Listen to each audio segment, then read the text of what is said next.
Presented by Adi Shakti Films.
कोई हंसता के रोहन उनका चाल पा बतिया सुनी सुनी सबके जहुआइल बाड़े कि बतिया सुनी सुनी सबके जहुआइल बाड़े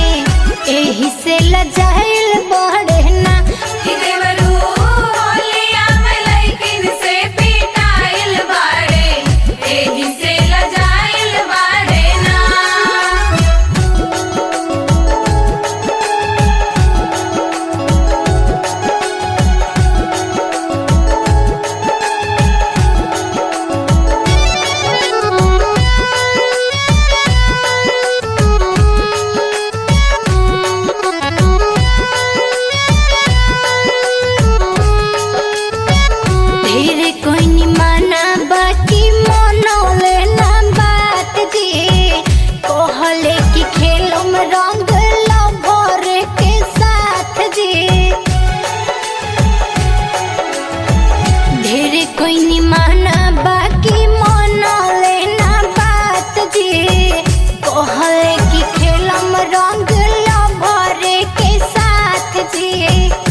सैया चलत नहीं खे उनका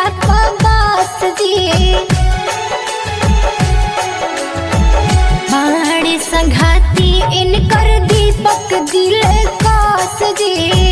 सुन सैया चलत नहीं खे